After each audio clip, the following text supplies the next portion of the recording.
washe no akwa we no washe no aba no abashe. You don't need to play a jingle to tell people to come to the stadium. Is that chairman? This is an example near so clear. Heart of folk. All of a sudden, Heart of folk fans now. As will be a refugee and has SU. You get my point. Yeah. You should tell the people something. Echna Black Stars Bobo. Black Star born Echna. Na omene Uganda. The best I can app so. I so no app so many YouTube here. Say most of the TVs are smart. Iti o call TV no so na o connect to internet. YouTube no na say o dey atu TV so na wo. Enka and star net and my born no commentary, no you know. And as we internet in strong so I never fat. So into pay internet strong. Can rose internet or no. Na ship dealer say ne in ship na akoti women wo nso na sia say. Yenya internet. I dey hard dream but they also nyina require you bet ya faso dey aye amana yi. Well, Garcias, I wonder if you are going to anyhow. That be. You say, international break with what international break be as a moon shed on your but still now, say by weekend, you're not by Friday. Not leaks no say bounce back. Aye, boy league. And now, Barbara Stadium. Yeah, chairman. My course be. Oh, chairman. A gyro videos in yeah. A gyro highlights. In fact, offside neck of us 70 by. Yeah. You share no so near Baba share and then say no na ebe the mean a year can want some Summertex DBN looks like in iron ray in Monaca in Monabaso asorba baby I will be ano obojuma in Monaca I go share Summertex silently or she say team no or she say and Summertex LED league you know. And the thing is that the gap between Summertex and Hearts and Kotoko are here the two glamorous clubs. 10 points. 10 points. Summertex. Ome Munis on Major League. And the thing is that the gap between Summertex and Nations FC is 2. And Nations FC are one of the most informed teams. So that's what they can last Saturday. Or since they had the form and they go game one half could continue. Or so go best bear draw. Connections have don't go share Summertex. Yeah. Our summer boy. Yeah. And I've seen their team, Razak Simpson. That guy is a good player. Very good player. Almost center back. Very good player. And their trainer said, at the point I understood the frustration of some of the fans almost stadium where we are at. Confirm omunye mistake no mako cho obi o penalty but now no mako kan obi na go so be penalty na you. Time after attack no. After attack on the assistant referee no got to play about fa be raw box ni mo na how our nation is different and making sure say on 29 crown and one can but eventually we no wasa win the ball no na defender now wasa win the ball come na hard dream but Andy asemu maka bigi o ha Max Christian if I do be onime anantiache no be a we team ya chibia no I see this. The Biamekase, some mimpe way no almost so clubs. Any good teams no. Chairman, mentality which him saying. Coach Bar, mimpe way, minti nyajuma, ya net dos with sana. Answer na betias yes I say. Also tias say this gonna go team the way gonna go supporters want to see it. It will have to take about 2 years old. Of course. Because you are building a new team and it will take time. It will take time. And the expectation now by almost rebuilding, then you want to win the league and win the games. You have problems playing against the likes of Imo. And got to go more Summertex teams now more winning now. And now Nations FC. At the point because some got to go Nations. Friday or say Friday. Oh, Kobichim. Kotokoni Bichim. And it's a very difficult side. And also go Chairman de Kikakoide. Hey, biggie. Yeah, action. Christian. Chairman. We can go ye. Oh, Bibia Daddy. We can go ye. Bibia Daddy. Now, God help us, we can go. I thought you were oh, Nasefi is what day. But you lockdown how brown. Chama if you so do if you lockdown before lockdown no lockdown. Chama if you lockdown yeah now the how brown. Me bro me brain me one Sunday bisa na ese body but the person chese utimi chef 50 anopa go see the next day. Oh enra say me pia be horo me car kra na bo 6 enyumre 6. Na she fingo. Na me free my apartment nkra emi emba compound. Banku fridge. TV so. Le tie ye nra nyina so ye num like. Listen. One of them was a new behind the back. Ko Christian pa de oze ko kaka Banku. Anyway, Banku ni kenki. Ai. Maxwell. Edadi. Chama ngedin o. Ngedin. David ntumi ngedin. Ade. Say you say omaya de ye nhwe ma ne nsai me gwa. Baby akotoko ko mani nje ho. O se ye ne ka wa. Ye nti mani nje ho. But ya ka ho asem se ne ya waka. Gazias you know yehwe enrade course of Baba Stadium. Ejare so me kasa no wan oboni dina. Ba ko no. Oh we you say bi ma and a number of things I'm busy in the adwen koso. Number 1, the positioning of the goalkeeper. No say goalkeeping no. Ebi how say Koko Kakaba ojina slightly into them as over center kakaba. Uchepo ni kakaba no ojina say the way baby are covered. Now the second one is Justice Blay. Justice Blay is supposed to be guarding the post. So post in the ball no chair. And well, before crossing the man, Kotoko, all players in the box. Ubian picky plan up or head the ball to net. Before crossing in the area. Okay. Nations are possible. 1, 2, 3, 4, 5, 6. Nations saw how many players? 1, 2, 3. And what this side? This side. So the way me no just say come on. Let me baby a born coin. And no more. Baby a born coin. Yes. 1, 2, 3, 4, 5. Ubian picky player on the ball to net. Nobody pick him. Nobody. Free header. Na chama we crowd dey say we the player bia ko gina mu so Ubian challenge na be Obi the net. Free header and defensive organization no nyamianum do kreni. Nini be bi nkosu ade we free at this level and club like Asante Kotoko. These are basic. Meaning whether they were defending zone and also they were picking individual players. Chama we they say oman picking player biao. Zona marking so and then a players ni nyina about 5 players mark 1 2 3 4 omo mark just one zone. Obi am for the far end na ball go to player not ball to net. And I think that basic elementary defending error way there. You don't expect it to happen at this highest level. Go no chairman. Even before say cross in the background, the cross should have been prevented. Player no jamana ajaribesa ko tire simple skill. No dey you film. Obi an challenge cross no. So the ball ni be ma player no. Wa mo dey ba challenge player na. Chairman, wa ba want me anya hwe no why simple technique bi or the way you film. Na cross na saba. Cross na saba see box no mu a.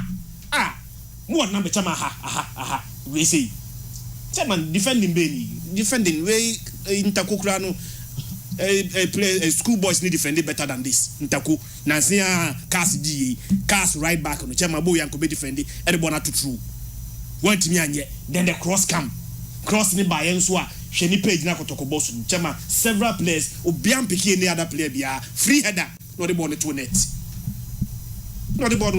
Well, Yamra, all the same.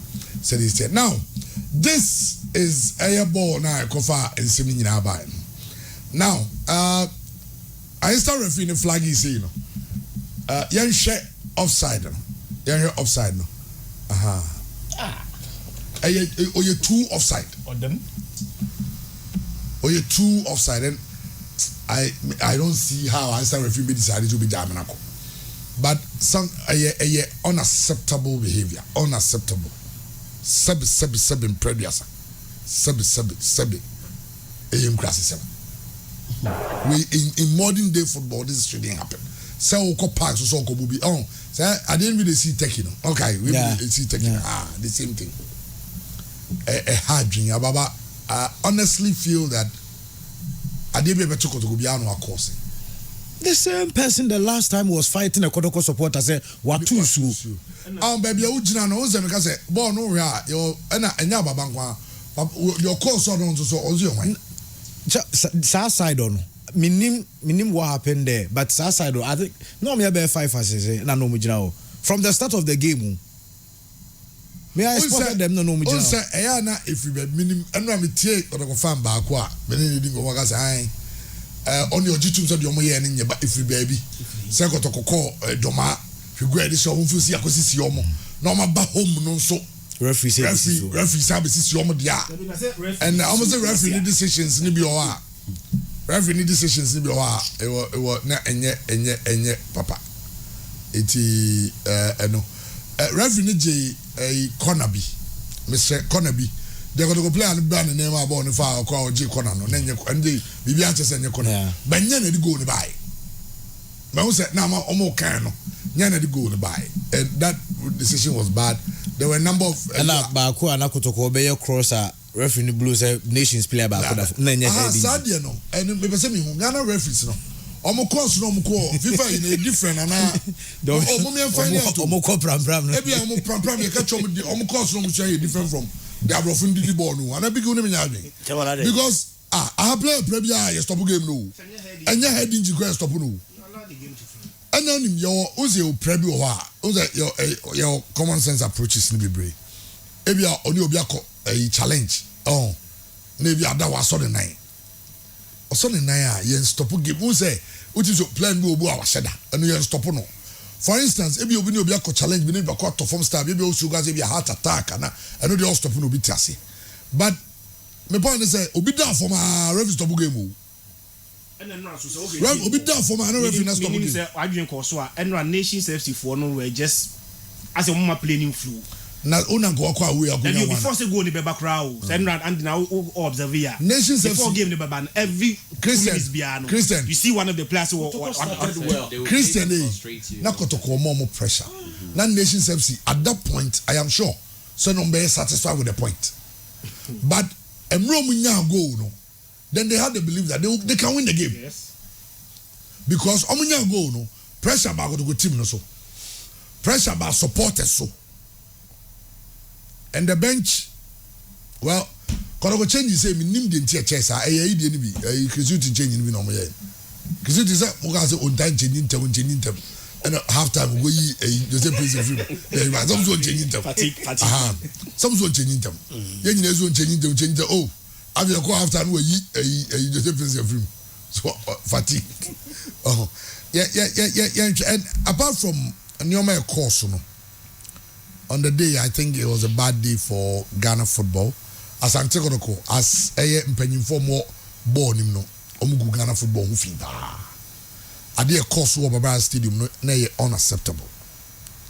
Now, the permit to say, I'm taking coach Prosperity Ogun 3 matches to save his job. Say, me hold the brief for Coach Prosperity. IMC, hold the emergency meeting, and I will the way forward for the club. Enra, you say Nations FC for no, Divine, almost you know, the touchy back boy, Divine. So, almost 50,000 Ghana cedi. Aside on bonus, no, or promise you almost sell me to me when you 50,000, or the amount say team no more 50,000 for beating Kotoko. Now, Adebi, Ahami. Adebi Hamming. Adebi remember so near other matches in semi course. Kotoko ama coach Prosperity Ogun 3 matches so saving the job. Second rebuilding they say Uda year and 9. Yeah, unim. I'm saying na say A+ can say me. I say ni people be edi na tema ni bu defense do atem. E bu be abona paso na bu defense do about. Them say do di ni resonate with people they be on go teams are. Me kasim we eno kwa go di matem. Prosperity buy am say team na o no. Sabe so ye eyikura abeso changes gradual. He dey upper we. Teams are escafoko toye e wa amono ne no. with Newcastle guys say Chelsea. Emrana Claudio Ranieri no more. Oh hard omusie changes no. Omo timi to be 3-4 good players. No me oma ba be fra team no. Yeah. No me jaka kra bi kwan. Na the status in there. Nti so be a starter. Obi a start. Odi ever say logic, conventional wisdom. So be a starter. Na pindu ba. Also pushing the bench. Till maybe obi aba be ho. Maybe at the all bench no. Apart from say we akonya or you promising yeah Nico loan. Hoping the obeba and not signing money man. But Kotoko starting 11. Obi opa. Maybe so be rest adi man big mo mama. Last season Kotoko match. Pebe 3 matches. Omo boss I go to match no. Emu send a ball and ombo Kotoko starting 11 count. Ball omo and run. Emu saying. Now Justice Blay is being made to play a defender. As a defender. Blay Lamte pe. So if you have a team of ball last season, and the team no ball only 2 goalkeeping no, and Dan Ladway. He's on our bench. So now the coach has no option. He was at Dan Ladway bench. Coach, no Dan Lad problem Ben. Chairman, nobody know. Okay, me say nobody knows, but personally, but I've heard say there are problems between the two. And yes, you be a Dan Lad who wants a match coach no. That is what I'm saying. Say the mimete. Okay, the yes. And also they also respected that because yes, you be a Dan Lad as a match coach. I'm a Dan Lad crampo aka champion for be say. Bisa coach and say why any bibi and on me panacho. Coach is a problem behind you. Intiana Prosvanati all back to Kotokonona may be skeptical. On the second come is said I'm a huge fan of it because especially say a check a card am okay kaka. On the players say oh no coach no oh no all kono or the buffon a koi. Likely say players who are almost a mission team and koi. And parents so now on the players they are also team no man. Oba pa omu nyina ba ko kwani one standard improve here o feelings also manaka oba omu nyina enti mekai menema so kwadu relationship be say nyina mpe I said on radio mekai okay na na amponsa e baaye no emra o yesa na me catch e ko management say me some mama ni nkono sa me mpe mama ni nko ho because udi awra en na be ka o ma ko bobo ka bi ma so also me mpe no pamphlet na say Kotoko Boka on compensating some of those players. Yeah. You know, who performance of the market of Kwan Sana Kotoku Jankwai. Aha. Mimpewe, say team. Pobia. As a Kotoko Nane is one about Nabi Papa Bianu. How? Kotoko last is young say. Second the fourth to say 5th cra. Tinya Krasa. And about do baby, I got to go drink management no matter how ham and I. And I'm also going to Tonkrab and I got Tonkrab and Oye. Now, so one 3 games, don't want 3 games in a day. From Pruno, no improving on Movano. He won the league, we got to prove. I dear Musumatina or Hen, man, Yadi, and Jose, Mia, me, Cosapia. Mujano to do. No, Mujao Bisano, I bet say. Hey, boys, we now they are going to go place. You cannot decide so sack your okay. I'm a mama, a Yibian son, my jama, hey, Okuja to a black one. I'm not buying into politics. What did we say? Young younger or a small boy? Only one mature politician. Okay, man, minister of them, Neka. That time, Okuja to everybody. I mean, you're Ghana, Nina said that time, if you want your partisan politics, I say, oh, you're too young, inexperienced for, but with time. And then Okuja to Ablakwa. He's one of the finest politicians we have in Ghana. He does a lot of research. And whether you wouldn't in or when you maybe you know maybe committee vetting you you realize that Charlie the guy has matured. And Sabina also gonna go also munyabutre. Send your own players number. But but you have to give them time to mature. Send yes now, so pay instant results because we feel also Jeliga. Yam free for Niligo, free baby no. Untimi fanny. Would you offer free kakra? No offer a kakra count. And game say but I'm sure they can know Mukwala or Wako would have won that game. But in reality, Mukwala is leaving. Oko. Lamptey. Obeko. So you look at the Kotoko team without Mukwala, without Lamptey, and I don't have any. So all the VJ. And Timra, coach near me, catch a coach, coach, wafa. And now, Nana Ponsanum, the coach in the bar. Nana Ponsanum Sobaka. Almost pay players beer. No more experienced. I don't know why. Because when you're coming for me, Bella and Fege. Now, you're some of women in Quagra, say, and yet in the there were some boys, sir. No, my ball, I be Evans or Obama on the Kakra, Waba, there were some experienced players, sir. Or the blend is and crack a crown mobile. It's the blend was good. What's the point I say? And had the G League. But this time by no. Yes, go to go sign will be not going to is over division 2 you are. Over division 1 you are. Nobody is saying division 1, division 2 players in here. Yeah. Remember the young Magosa Hendrick who's Hendrick. Ada Gule Munina. Ada Gule. But Real Madrid ain't see that. So Real Madrid by starting 11. Maybe a Tony Cruz. Any Cotoan Kwan senior players who na Ada Gule. Why the leg? Why for? No, no, no. I mean, yes, I'm mistaken. Now, tell Rashid not away or does your Kotoko player now? Yeah, Rashid not a Kotoko player. Coach soon. Okolun. There be coach soon to me in the one kind of plans on. Rashid naughty. Plans day. Oh, the plans for the season. Okay, Rashid not a Kotoko player officially. Mami Ramusona, Odeminya Mona, Mon Cancer. Okay.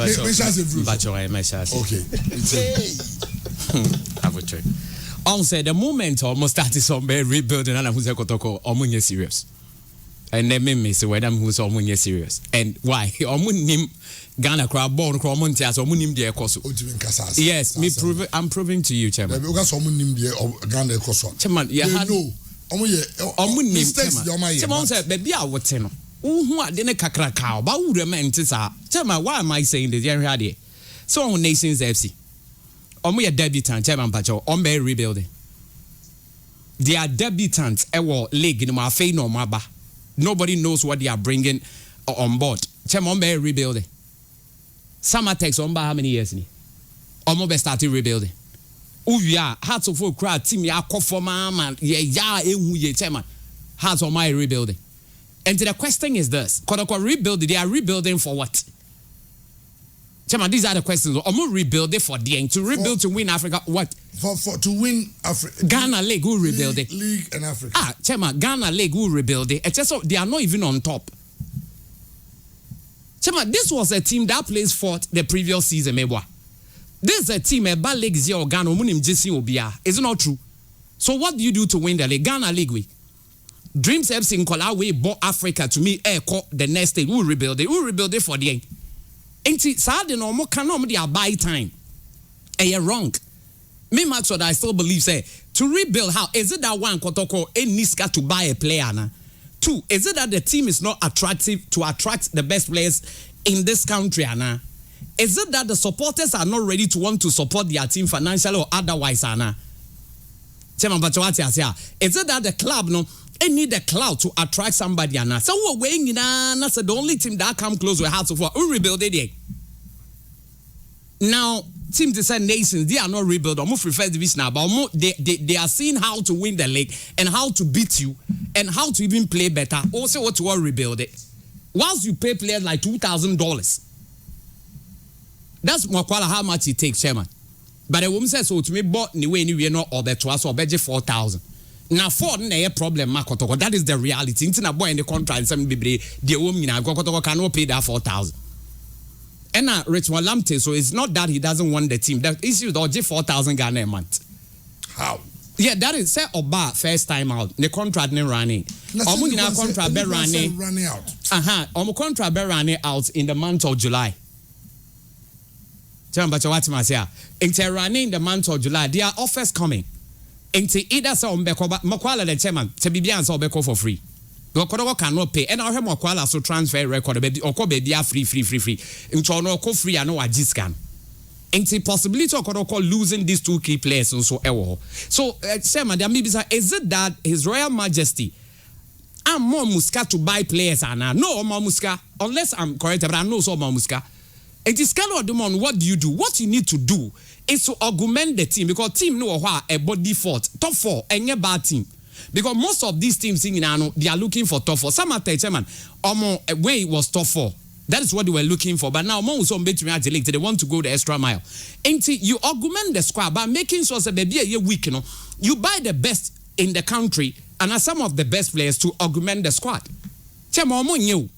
No, more causes a player, or more quantity baby who player. And Quay now come so old. No, chairman, a dear me who's a way a big club, way a small club, they say. Even now, Barcelona or Musica Semming and still cost Spain or Madrid, they could have the best players, the top players in the team. Chairman Mebuana.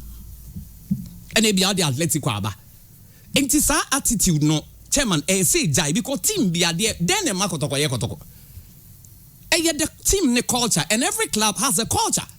Chairman, when Arsenal told said no, it is time they should go all out for the league. I'm break your transfer record. And obviously, yes, they did for a reason. 81, the coach need to understand, say, be my friends on your rebuilding, rebuilding for what? Or more communication that was to buy time. The chairman know they make a just say big team like Abia Kotoko Ness or Bibano Castle Bay rebuild team Nengui. So and your team already Abia 12, 13, 14 and all correct. So you are rebuilding for what? And the chairman holding the Yemfen on tour. Again, who say you were talking about coaches at chairman mobile Muslim Imperial. Then a man a basa. One team Nanka saw Muko team ni plan bia. Tell me if way so name Adrian. It can be omuni plan.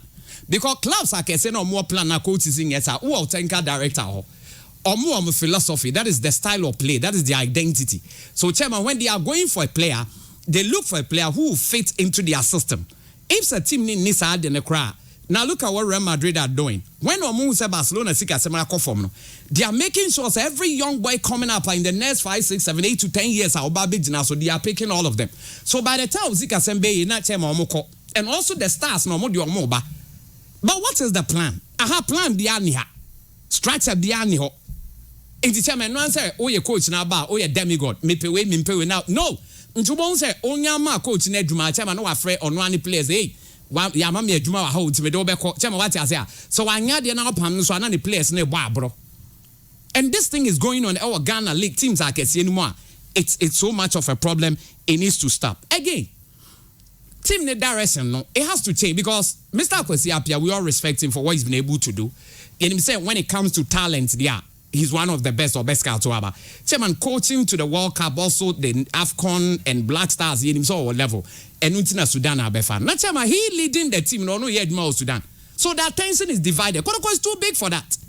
These are the truth and the reality of the matter on the ground. So we are doomed. Kotoko for me is too big a club for that. Because I mean, yes, was a Nations FC. CEO, no, will be allowed to go and work somewhere for another club whilst on a SIS CEO. No, Kotoko is too big for that. Now, tell me, when you now cry to one or more club cry to say, no, sir, I'm not saying, say, yen to win Jenadjane, but tell my divided attention. You see, I said, back critical between Kotoko and Sudan and Hina Coach Beko. So the club will suffer. Into no see another area, I was see a rainy year part to that point. Then coach Nansa should also understand say, I say, maybe say, I believe in second chance. Maybe next season he will learn certain things he did wrong. You see, say, chairman, Otu fair Juma. Maybe a doctor sa for Jebe Catras, chairman. Me who akola bi wa ha. Na kola we ni tie na. I think so obeboa with you no obeboa. Chairman, say asem no kan enyam anya adwene bi na teacher na say bi akola ne kan say scout be na obema ni bi. Na real intentions are. Some people no form one nyoma koyi. Chairman, I hope you know that. Their players are Kotoko legends. About 2 players are they scouted for the coach. Only God knows why the coach said no. And chairman, but let's give the coach the benefit of the doubt. But him says, I didn't have a handy coach in here. Let me tell you why. At the started breaking Kotoko, boy, Sharif, boy, defensive midfielder no prime. Chairman O'Brien and Kotoko team started connecting. Obi or check you already. Until now, Kotoko in the defensive midfield, they are struggling. Also, is it Western Region or something? I'm call one game or the blade ball defensive midfield. But now Kekano was not good, and we play back. And now where could I suffering at the defensive midfield? And if like Lord Mo recommended, and that boy was with Samatex, Ebenezer Okran, fantastic, and no mom call her, but fantastic play. Distributes chairman, fantastic play. Or he broke Hearts of Oak down. Oh, or more experience or more rem. You the ball on board no. Different from the young. Now got problems at defensive. Then two. At the San Hakotoko technically say at the back no. All the three players in our chairman omuni pace. So what's the idea? And again, they are not ball playing type. Say over ball three back at chairman. So we have ball play when you bought three center backs. You more right back no full back and count. But your right side center back, left side center back, then down the one in the middle. Chairman, you say most of the goals are conceding. So what here? Opponent, the omo so omo nyina stay into omo ne koto bona koto yes omo call the attacker. No more the speed they are running at them. Most often ball ending a goal. Lions say bebre coaches no so. And they are not comfortable playing the ball. No as all nations. Ball na ba no ka say a penalty. For me, I didn't see it as a penalty though. Also, a ball too. All the Kotoko defenders were struggling. The nations there no. Ordinarily should have been a penalty, but no handball. That is why the player controlled the ball with his hand. And on a referee for the total again. I mean, whistle. Anyway. Chema, enti or more into we ball now. The Omoka coach is in as well who's adian. Enti Kotoko back no. They are not so comfortable with the ball. Say bia chairman say a boss three back na see a possessive we chiro more. Enti team be about three back chairman over here about three center backs near about right side left side then the one in the middle. That is also working out. Then again say oh sha see if Makwala is not there to get a goal sir. Ball no mo boy nyame be na goal beba. Say ebia Makwala ni ho na chairman ebia omfa na ho den in the speed ni their intelligent fan ye bibia. Goal ni for him fan eba. And ejami di bia ma fato so mami. Chairman, Kotoko, what I know is say in their contract, I don't know that of this coach. I'm still working on it and I'll come with it. But Jerry Sauber project, Chairman, maybe Kotoko form. What I know is say in their contract, yeah, not most often the same. Chairman Bacheni, this is their form in their last 7 matches. What will be Kotoko? They are forming their last 7 matches. Last 7 matches because these are all competitive. Two. I know FA Cup na competitive. They are coming. 2-0. Lions share 1-0. And I got to share Gold Stars 1. And Karela San share 1-0. Lions share 3-2. Ediana share 2-1. And Nations share but in the last 1, 2, 3, 4, 5, 6, 7 matches, only winning one. Only winning one, yes. And lose 6. Yeah, me the Karela DNFA Cup because it is also a competitive match. Me dim sawati match. I send him a test. And I make us in the 7 matches, almost lose 6. Almost lose 6. I really want. And the last 4 no so almost lose ningina. Now, Chairman, Kodo came as far as higher as second on the league table. If I'm right, Biggie, I know I'm right. As far as higher as second. Now, as we are speaking, they are 9th. Into Omar dropping 7 places down. Now, between Omone Samatex, the difference of points is 10. So it's not looking better. And why am I saying this? Ain't looking better. So team need rather air connecti. And contract ne woman say. So your coach now lose to us or 3 year pamo. Most of the coaches are about contract. I've seen it, but I mean name what they gave to this coach. I won't say for a fact. And this time we lose to 3 at 2. Because in the first round he did that, and also in the second round 4. The chairman saying go by so I could stand and say a pam coach na sa friend na sa pam no. But chairman me no one adwene. See a case chairman be rebuild it. Chairman but what man say? Enti sa OJ cap na oju for beka so on ka say you rebuild nana. Especially where you are a coach. Wo to me J League. If mu kra kasa Black Stars kra nka yem fama na wo no mu fi so be to me AJ cap. But the man e course ba ko ni. Say ufa adwuma the matter your results and adwuma na esa ohwe so ye chema mo hwe adwuma no so nyo and interviews akese to an extent that the section of the they should interview the interview be hu hia chema oh chairman I agree interview by interview be hu hia you are not performing do kwai uko cheche match the support enye cheche no mu ya do mu hia ye win first no buy na coach no win na ye nyina e bon no ye interviews. I don't know that time no interview boy here. What we need, and the interview maker say here and say interview now all come. it's either you tell the people the measures you are putting in place to turn things around. Chema, what you say? Then one yes sir. Or no person or culture say one say one for kotoko eduma kura na nko eduma obe no ekyere. And what relevance has it got to do with the situation now? Say even heart or reject here, that's true nanka or call foreign. Now but the question is that foreign country ben ebe mo akwam wako esad we say be wako Sundowns and now say your friend is saying young African. Now wa be kase play say oh no omo champion wo mpe na akwa academy, who will give you that opportunity? One more opportunity say yes sir. So wrong. That the foreign can also be Togo, and even that's why he's not the first Ghanaian coach at Wako foreign. And it's sometimes say, "Sam, your money in here." They here say, "These are the measures we are putting in place." You are not happy with the goings on, but you are doing everything for in making sure some better things are. This is how we talk. But some say, "Yeah, for Wako foreign." Now we for one far. What does that now? Crowd a lecturer, fine lecturer there we and we know say to get a PhD in the chairman, and easy thing. But let it show. And I tell my auntie, I bought na say no sa the power jele go Ghana. So ni PhD. Enti adwuma na so hwe so no oye adwuma minim so betumi aye. One ba say oh yes na I have the make it's not relevant. What is relevant is to make sure so better any things around and make sure say next time e be a year call the second round no obey nyoma ye. There another one malice. It might be true, it might not be true. Why am I saying that? Osa Obi Senitrim said the cross section of the Kotoko supporters who are against him. So win them over. So you win them over in your interview. Sometimes interview is not important. In your interview, is important. If I want the coach, so be interview. But I mean interview. But the interview the men can was. Chairman said, "In your question, be our baby son, be an so you also be smart." It's just saying some no cocker kind and you're relevant now. But so what's the massive Nasia? Oh, the emphasis interview cry okay. The issues are say, oh yeah, Juma. No, what do you say? Cross sectional supporters are against you. Oh, better survive. I saw your coach now here, Juma now. I mean, oh yeah, Obi PhD. I expect him to understand human dynamics, not be brave. No, be able to Obi to me. A basic. Obi to me. So why should this be a reason why you are not performing? Names are all great people. They are a chunk of people or more. Ronaldo Messi Kamuntu Mobondra. Until those people cannot stop you from winning. It's not me say relevant. Anytime what I'm trying to put across and say all is not well. And the way things are going to be kind, I hear a crowd they will fall more. Falling more. Because the posture of the coach near he is not trying to find solution to the problem, but he's trying to explain the problem to say politicians now. They will tell you, say, vote for me, I'll change things.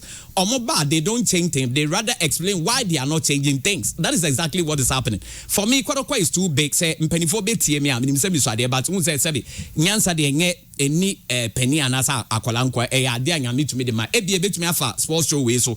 Na nyoma tene. I think Kotoko is too big a club for the structure that is there now. That is a personal opinion. It's too big a club.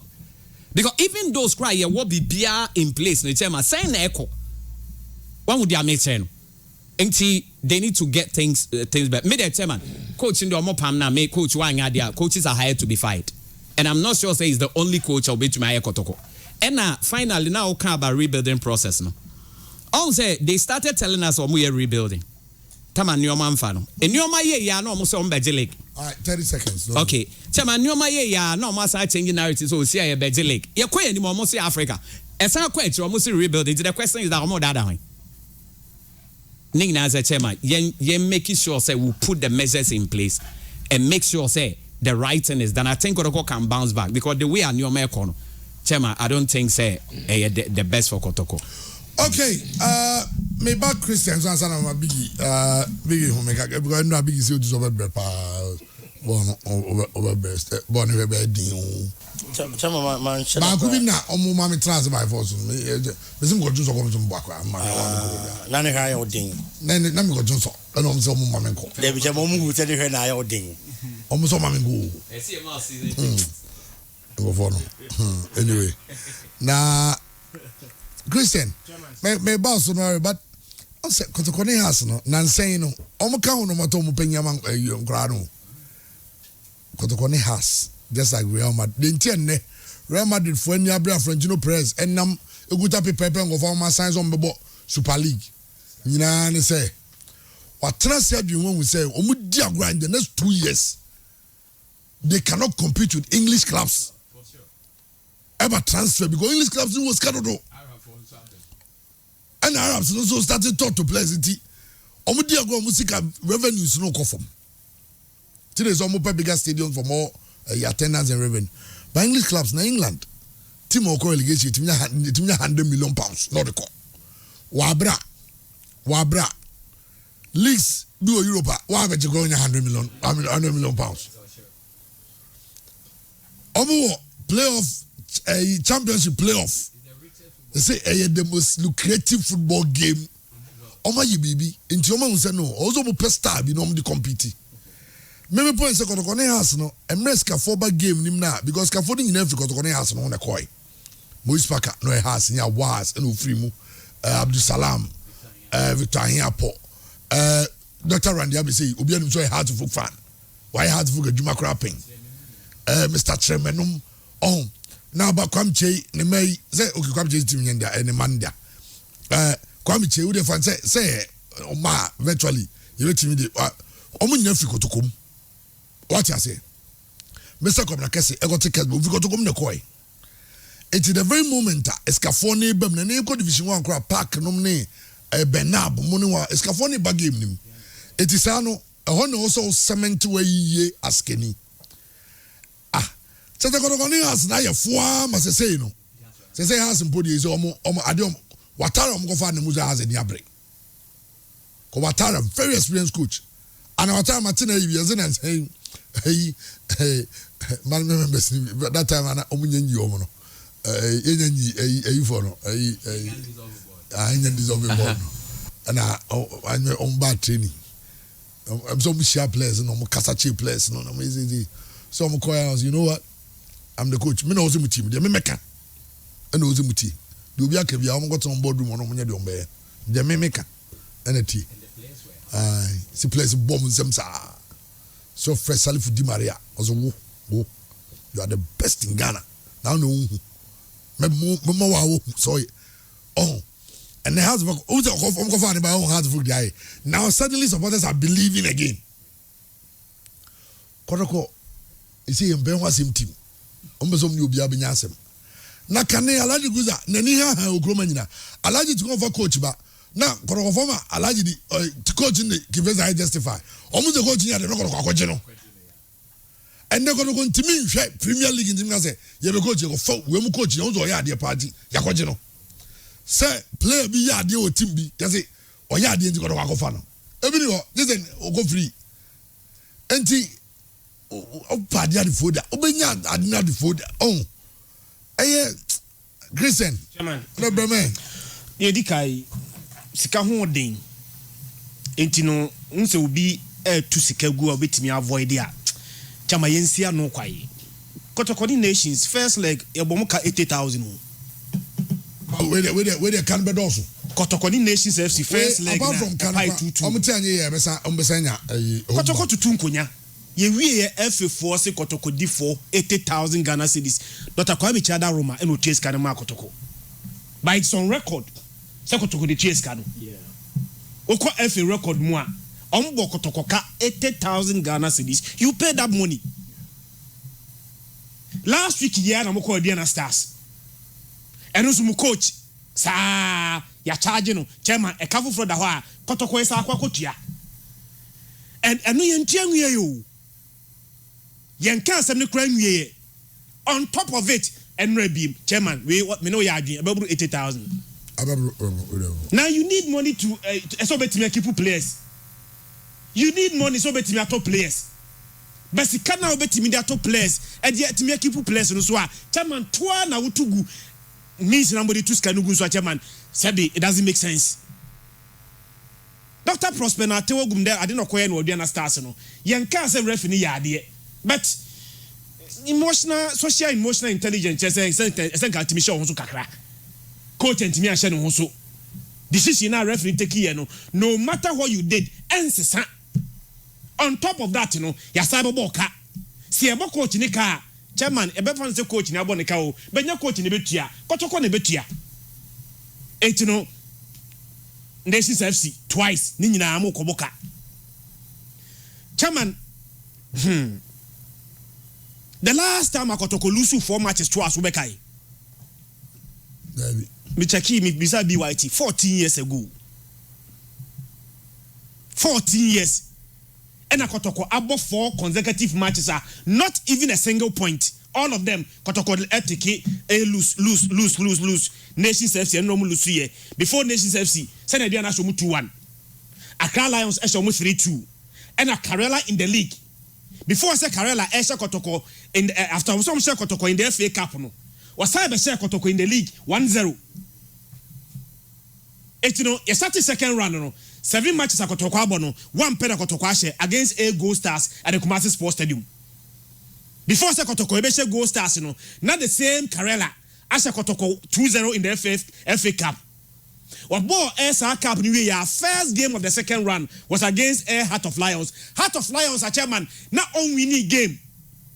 The first time I know winning game no, was against Kotoko at Sogakope, right?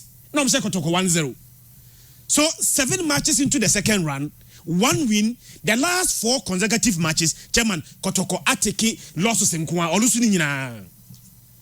Now, chairman, sao Ghana Premier League table no swa. Baby Kotoko dano enye 9th position. But chairman, her numbers no. O de o league table na. Ye numbers na nkasa. How many matches played?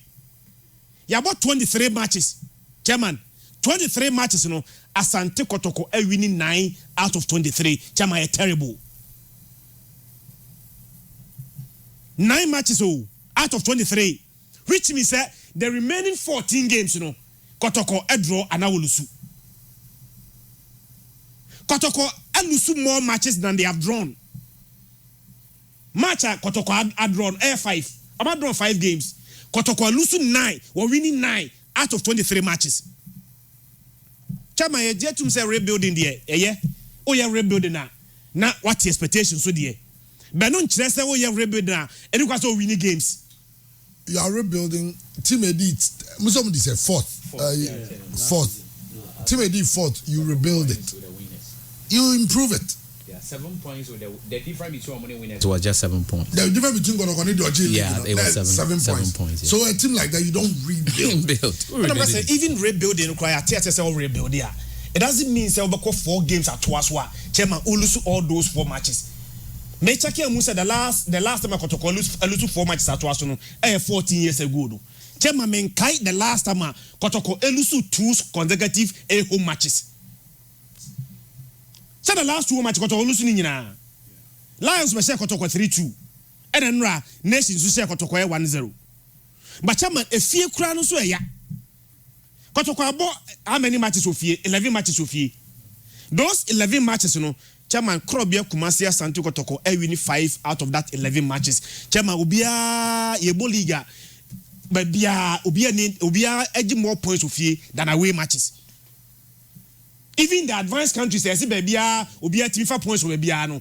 Chairman o my statistics say every year bia and every league bia no points accumulation no every team enya more points ofie than they get to away.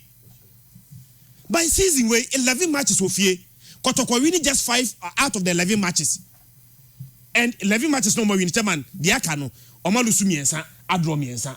Chairman there one say 11 matches na Kotoko abo ofie no. Kotoko ashe 9 goals in 11 matches. That is less than a goal per game. 11 matches ofie 11 matches and a Krobia abo ofie. In those 11 matches no Kotoko ashe 9 goals. And no chairman na woka sisi awasa aka say Mukwala Uma Kotoko winning game no. Numbers in interest o ma I be me game na me yeah but Mukwala said 9 goals e mu 2 penny Kumasi Matthias you the numbers in different but and no game chairman me see Kotoko needed somebody to take the game to and no defenders no anyway Anra unse kan maso kan say 3 back 4 back ni nyina ben na coach no revert to the 4 back and I'm so ode Ade na 4 back 3 back asem. Mo baka 3 back 4 back 7 back kra. Something say.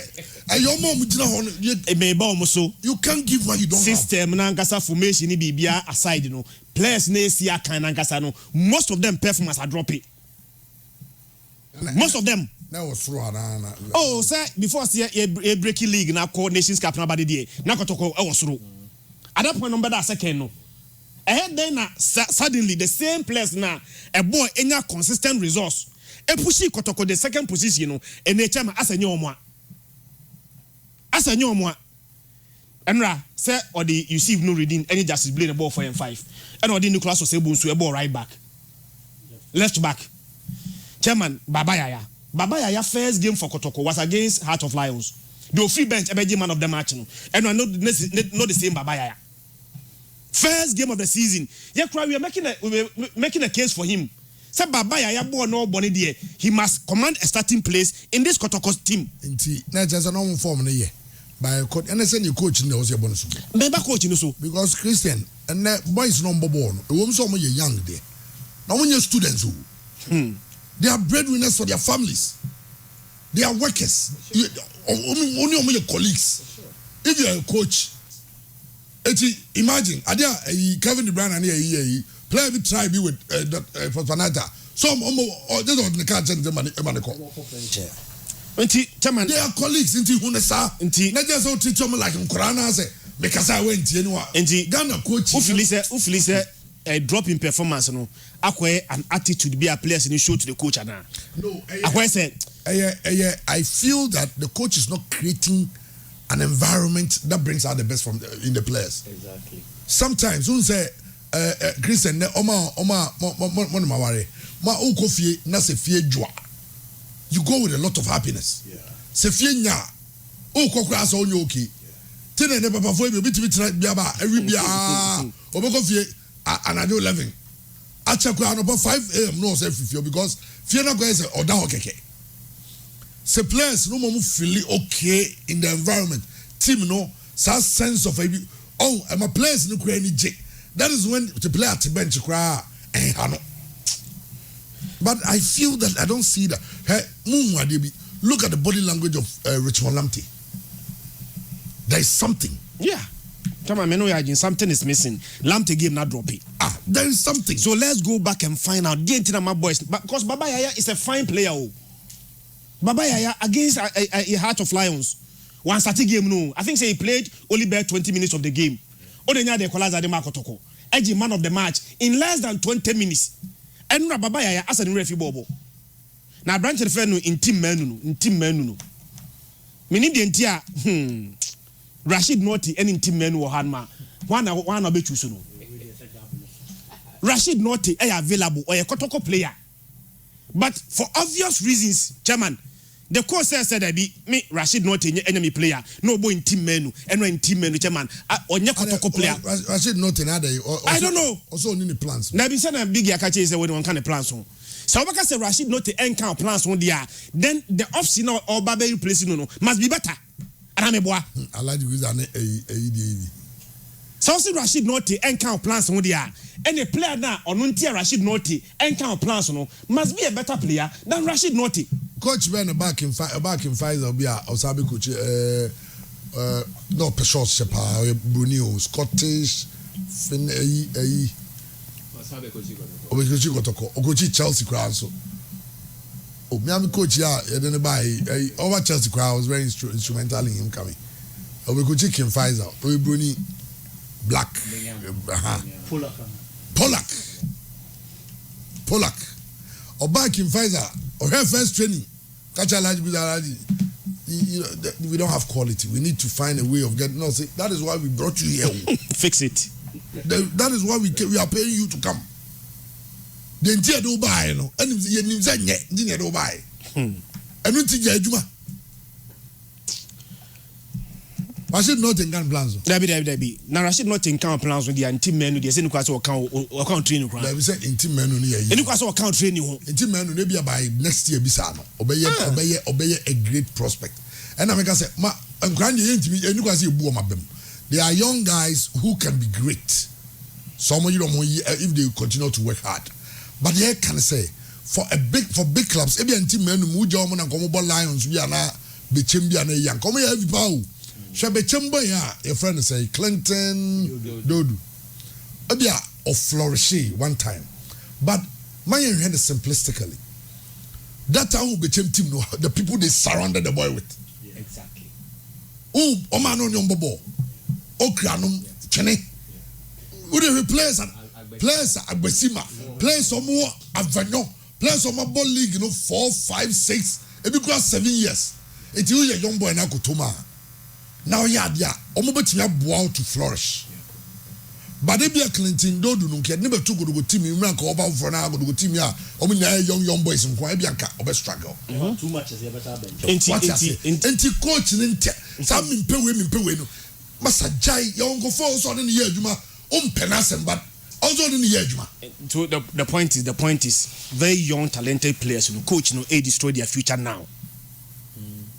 Because once their confidence is killed at this moment, chairman anyfa okay, what's the T Ada Gule example? Ada Gule Madrid did cover the buy chairman I point to ground start game of bench aba near surrounded with very experienced footballers it is a Madrid crowd lose game more Ada Gule din press a man so because onye key figure kakra saa ne adu awuram be ne kotoko elusu game a enye saa young players ne kwako blame omo because no aton mama o dey saa pressure na mama en na me no krani in team no should be a secondary player to Rashid Note Karashi Note bo kakra na in team no bobo bi kakra saa then you integrate the player e bia next year they take over. The suddenly Rashid not now mediama across so much experience it's not part of a problem. No problem. So not part of a problem there. Resource should be able to cover some of these players. Resource on Somalia, these players will be exposed. They will be exposed. And again, the growth in players. A branch of is a coupon or burst into the limelight. Say injury. But the level of growth from me expected from as a coupon, I don't see it. Highly inconsistent. And I saw a name, but as one and lead the attack. Chamanako took a dark near blank. Omuntimi shall go. And Meno ya doing born a gusu bona nka baby a go be fraba. Chamana who may be a go be fraba. Who may be a go be fraba. By a more branch and abaso, as a mabwate free, so I told you boy. Yakasa says, Ghana Premier League go can only lead you 10 goals and a branch and let me ashe. I told you boy, but the man of cranny. I know on the Galanobubi. Galanobubi. Galan, where you come as a boy, 10 goals. But the truth of the matter is that Kotoko, they are now all canon the Christian Kotoko. I also omunya policy. Exactly. The policy comes, maybe also could be technical director ye. Now we have a proper policy. Unim say have a time now you want your bank team the power. That's not going to need technical director. But every man's not technical director. Exactly. Only Edwin emo. Because the point is say, okay, let's John and Felix your boy to two players. I'm money to play not okay. They said the other say only you will be on national team. Okay. Jaffy the national team player and national team player. National team players and Kwanope. Or trans in a middle of selling idea be man. Say I realize that Kotoko fans love their club.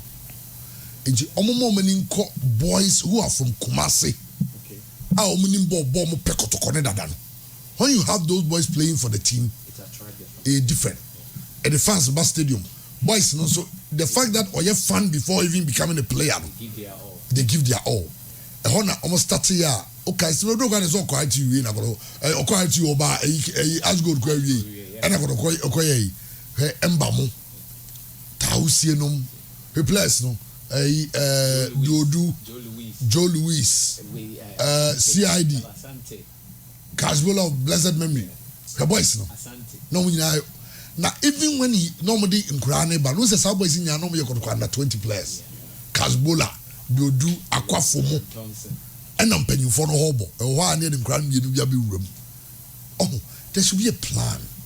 Sequence coach be about no the plan, but coach no kwana coach for what the plan about. E couldn't go ye, Oko Athletic Bobawa, free Kromwa, mom team, Omodia no.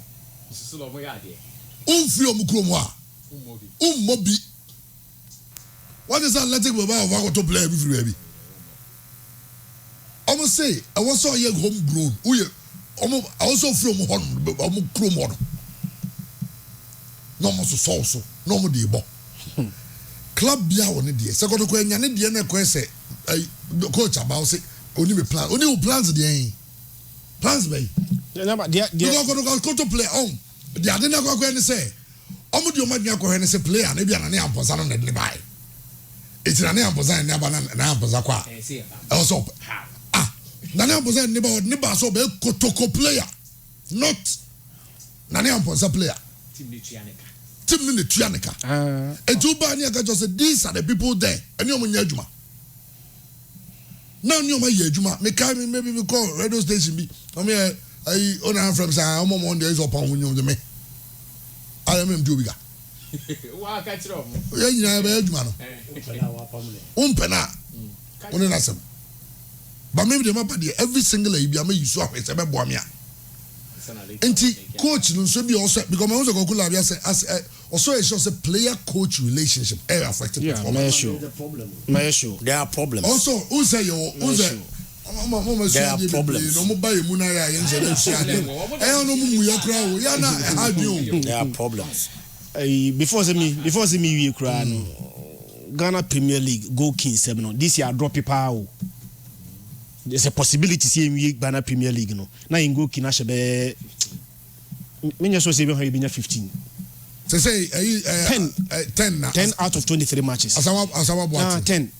10 4 players were 9, right? In Bella number time they call 22 one ya no time no 22-21 since then in ya no go King drop is Nanka was expecting say time we told number of games from 30 to 34 in the Nanka goes in betimi adroso. But Nyamianum Ukraine you got 23 matches. Now the only the Ghana Premier League go King 20 out of 23 matches are German numbers no form. 10.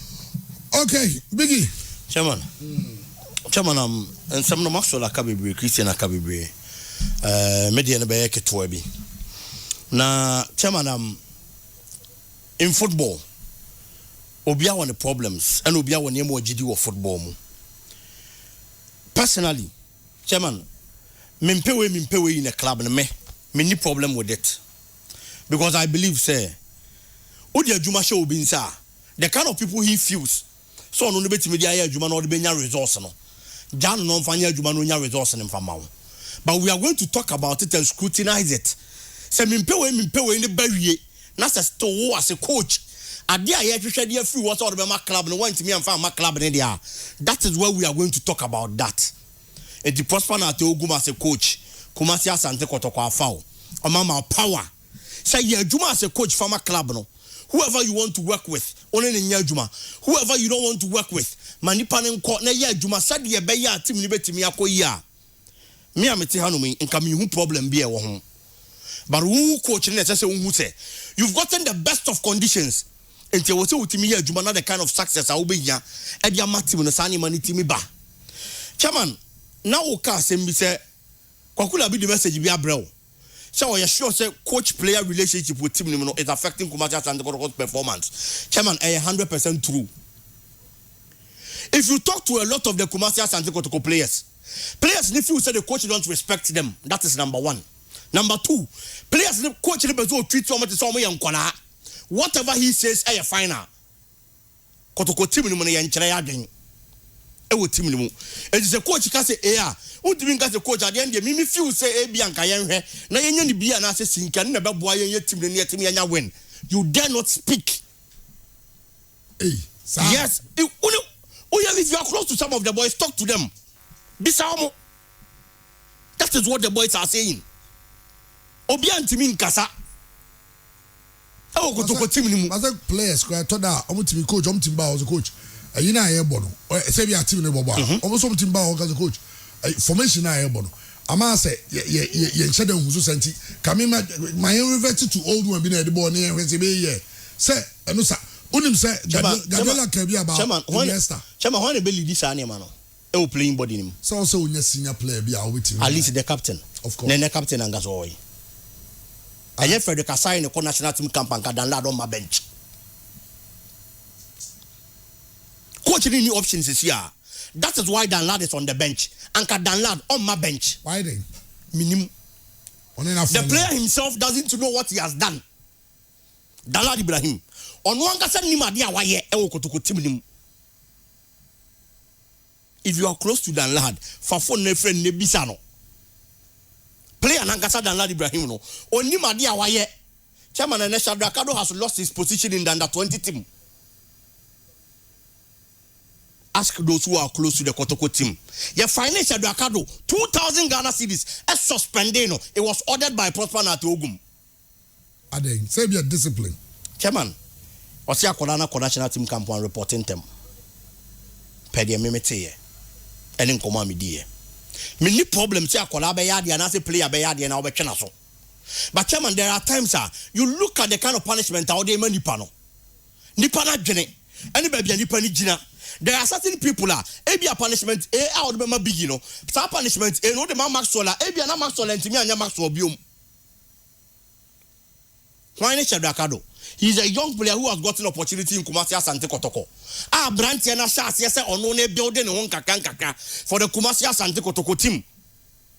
And such a young player. A coach should be a father figure. Minkasa and Kim Kolana so. But there are certain punishment out the more will be a chairman. It's me puni panabema and shall want to be in an house of BM. No one are the best from the player. Chairman, moving on. Kumasi Asante Kotoko rebuilding. Yewrakaye also the team na prosper na to ogum won hihye team no so oje trophy ba oni problem sha wanye trophy anya hwe na mum mfie miense di ani midi won fa hihye team ne mfa makumati Asante Kotoko but chairman coach na yema na sa task no ebia ono wankasa sa task no nte ase the man who claims to be leading the rebuilding task, I am sure he doesn't understand what is meant by rebuilding in a football club. Chairman, the reason being that in football there are refined products and asset materials, and I have prospects. And they are in the Ghana Premier League. So Kumasi Asante Kotoko sorry no ko hard to folk. No so ko to Salif Ibrahim Di Maria de Naba. Okwa ko to Francis Twini Isco e dey from Bechem United de Naba. These are players about Ghana Premier League for years. Any experience, and a lot of quality. And they say oba aye Kumasi Asante Kotoko bo ko ni mu a. Kotoko support bi o di team na chibiano. Enim say asemesi ayakwa fa na ba yi onye wura ye team nim na ya problem it is solved. Based on the experience, based on the quality. And it didn't have to focus supporters to be at a point. No more yani Kofi Agbesi may any problem because looking at the kind of quality and all the Ama Bechem United no money few say and Kabana Oba had to focus team no Oba na instantly on into the ground running. He's playing very well, but there are times that maybe a mistake by Kumi Nubeba had to focus supporters now and Kashi and Fan Chirobia with defense on the Mumpa. They are going to single Kofi Agbesi out. No ma kanasem omo bonidia kansem media channel because omo feel say boy ehun so oba Bechem United consistently for years no oba had to focus yenyan hu bi eti chairman those players are refined players e Ghana Premier League ni mu ti say wo fa sa afo ni bia quickly oba na wo expect so obeti bia bo no obo ni ye di ama wo and now go for prospected in the bar you should know say e be take years and say na sa prospect that get it to the kind of quality a refined player be here with team like Asante Kotoko. Yehu Daniel Niajinom. When they were coming to Kotoko, no more prospects from second division. Or the Bobo he became an integral member of Kumasi Asante Kotoko team. And this is your coach. Now we lead the team. Now we himself we are rebuilding processor. You should know the difference between refined players and then prospects. Chairman Kumasi Asante Kotoko bought a whole lot of prospects yesterday this season, I say. But coach no only the rebuilding process no.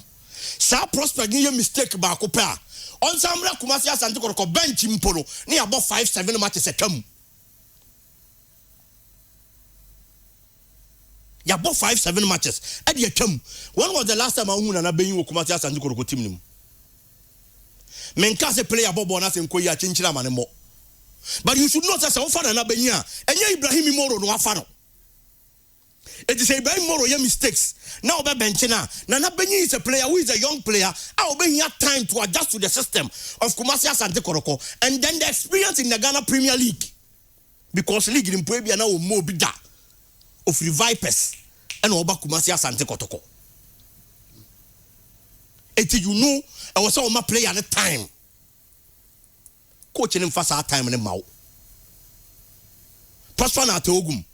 If you a player of Asante Kotoko, now you mistake back. You share league in Arsenal. Who was Kumasi Asante Kotoko's best defender? Ne you Nuruddin. Nuruddin na ne Kumasi Asante Kotoko best defender. Chairman, Nuruddin consistently gave Kumasi Asante Kotoko grade A performances. Nuruddin made a single mistake. Yeah, you need free game. The following game, Wambam, people thought he was injured. na Nurudeen injured just because of a mistake or in the previous game and the coach in the free team. A team you are rebuilding. Chairman, you know the players that say more time. But coach Nangata rebuilding process now only you know. On one time man rantian or do more rebuilding no. So how do you rebuild? That is the question I am asking. Prosper Natogum as the head coach for Kumasi Asante Kotoko, leading a rebuilding process, has no time for the team he's rebuilding. A 2 year Kumasi Asante Kotoko team now you mistake bakwa and one now co bench. A betcha and Sani Asan who was about Kumasi Asante Kotoko team. A baba bitia kaimbium. Yebeshe season national. Omo no mo ko be poso ko Kumasi Asante Kotoko pre-season. Will tell you say Kotoko team no player no ni bopa Kotoko team na e be na tsomoa. Just a nipa one copy post one go Kotoko. Player no ni bobo Kotoko team ni pa. It was Bernard Somwa. Ye share league na say Bernard Somwa be ball baako. And yema nko yi amfama no. A young player from a second division team. And one coach dey Kotoko na bench. Kotoko played more than 7 matches. Na Bernard Somwa mba bench. A young player from second division. How the neighbor rebuild the team. And so we say indirectly you are killing the player spirit. The player needs to play consistent football and so that the team spirit. Even if Baba has sports stadium, many play anafa. And you will rebuild the team. Not the little mistake will be in a free team anymore. They be our reshuffler. How do you get the best from your players? And then the Kumasi Asante Kotoko midfield is broken. Or the Justice Blake ball right back. Or the right centre back. Now if you say Ebi Omo morning about that quality, how much did Kumasi Asante Kotoko buy Kote? Around 100,000 cedis. Player they buy the first game. Odonu Wahiva. In Swatre. Kano would do. Aye. The first game, Omo Mkoshe Bo Nibi, Ewa Tamale claimed he played well. Oba Baba has sports stadium and Yaman Chedan Koyi and one walk on chain. Akwane na mentia betena bench ba kubi ansa na no say baba bebobium. But you should know say he's a player of in Swatre neighbor.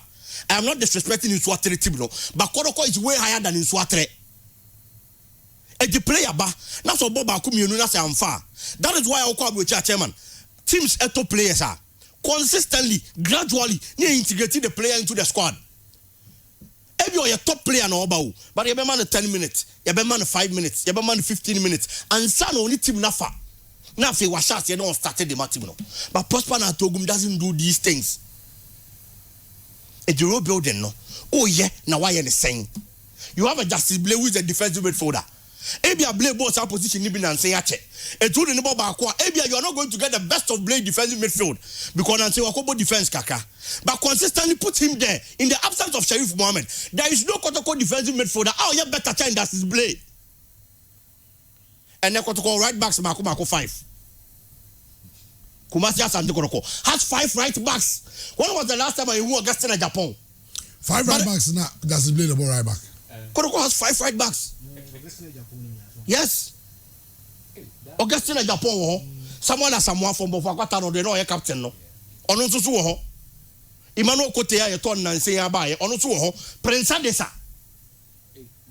Oh yes. Another young player. Prince Adesa nso wo ho. Kotoko 5 right backs.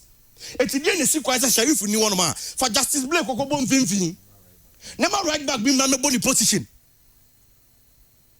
And you say, oh yes, I never win in every. That's a name you expect people to keep quiet. Prosper Natogum, we can't keep quiet forever. We a coach. At the end of the day, results never you wanna be home. Chairman, lastly to the supporters. A lot of them are hypocrites. The Kotoko supporters, a lot of them are hypocrites.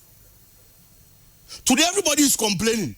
Prosper Natogum, and a Nyaman Koye, and a Yampamu coach, and a Yanyan say. But among you, the supporters, some of you are happy. Yes. There is division. I am a death Prosper Nkoye. I am a death. Just because a binum supporting an I am Ponsa, a binum supporting Prosper Natogum, a binum supporting IMC, a binum supporting IMC. The same Kumasi Asante Kotoko. Chairman, you said it here. Sir, a divided house can never win battles. But the kind of support I mean who Cape Coast. Omano. in the under 20 final all African games you know me who be that it was that support and a man winning game no Nigeria had quality than Ghana. Nigeria team no they had quality than now your team about 5 passes and twice so Nigeria team about 10-15 minutes on Ghana half pack but say a ball in poor na stadium no more bomb on them Ghana born am koye no mu yede no more team consistently because we were unified at the stadium for a common goal. Ghana had it. Yenya de na ye hwehwe. There is deficiency in the Kumasi Asante Kotoko supporting base. Ebia won't believe in spirituality, but people go that extra mile to see someone lose or fail Asante Kotoko. It is happening. AC, it is happening. And these same supporters and a prosper nyadie meanwhile momo ka wona prosper nyadie mo be ka mo ho obom no di prosper na to ogumachi mo be ka mo ho obom na Kumasi Asante Kotoko e bia wo mpe prosper asem ba Kotoko team no prosper be ko ajare ho nya prosper dia et before you realize now Kotoko na wona wo siasa wo do no prosper nko no ko relegation afa na wo ko bresa de na qualify na adwuma be na wo ye. But the next same supporters na act as if they love the club. You both for prosper na to ogum. Obia Lucy na man for ka o madwen no. You are hypocrites. Munim say division neba. E you say na betu Kumasi Asante Kotoko. But yet you are divided. You are not fighting for a common goal. Me, I supported Nana Amponsa. E Kumasi Asante Kotoko 100%. Even before Kumasi Asante Kotoko, Yababe GFA elections, I was supporting Nana Amponsa. Because I wanted a fresh face at the Ghana Football Association. But that doesn't mean that Nana Amponsa ni Kotoko. Now me a Kotoko supporter just because Nana Amponsa ni want to be Mampa ete Kotoko. Debbie. Yenyane sa. Eti kopem se supporters di be hu sa niam awi. No mbeka omo hu abom. Even after Prosper na te ogum. So there is no unity with Kumasi Asante Kotoko. And before Prosper na te ogum, anytime there was division in Kotoko niam koye, we've seen it on countless occasions. Before Prosper, before Nanayao, whenever there was division was Asante Kotoko biana niam koye. And then no one else was no. And the coach ni ye be kanasem. But everybody else only blame Honum. Mr. James Kwesi appear the technical director for Kumasi Asante Kotoko. What is the technical direction of the club? What is the technical direction of the Kumasi Asante Kotoko club? Because minim Sheikh Kwampono, minim tell the technical director the formulated policies for the club to follow. Time ana Kumasi Asante Kotoko ni technical director. That was the job of the board. But now, Kotoko technical director, one have formulated our policies, the plans, no, not team ne follow. So what is the technical direction of the Kumasi Asante Kotoko club? And the IMC, chairman, it looks like so be able too much. Oh, you are my prosper Juma. It would be my prosper near Juma. I don't think I'm coming with us. Sad stories and I'm saying I'm prosper 3 matches. One of the man because so no KMC no. Chairman, train no more. I'm going to train the permanent and common permanent is here. There will be a man train. Chairman, train only for him. Why no man train? Madam Jose, Libana MC no. Account MC no. I think I say they what you're done. Aha, auntie. A bit me. I feel. Obi a man train. Okay, man train no. Kotoko kwa we oni bechem. Oyo bebo hu money nso atere no asa akwa we oni dreams eno ne 3 matches no and 3 no mo dey ma prosper na ate ogum no. It is football, anything can happen. But why first of all Ghana Premier League any this season Kumasi Asante Kotoko performance na ye hu ne die from these 3 matches e be a ding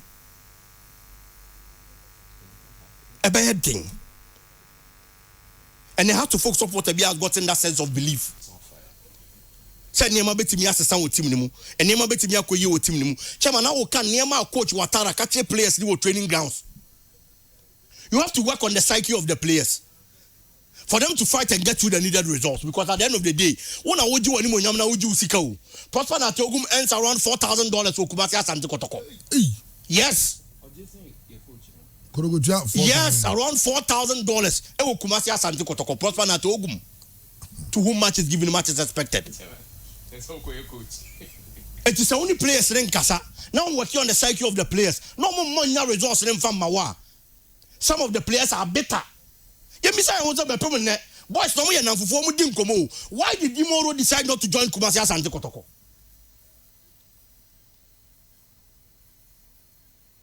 Why? If you are close to some of these players, Fafo Nefre Omo. Some of them are bitter. But one at you are a coach. So who perform ya will be Ankawasem say. Time and I was 7-6 to us in the first round. There were problems. We didn't talk about them. But we are talking about them today because there was a problems that affect Kumasi Asante Kotoko. Relate with the boys well. Omunye KG for. Omunye Nesri for. You have to know how to relate with the players to get you the needed results.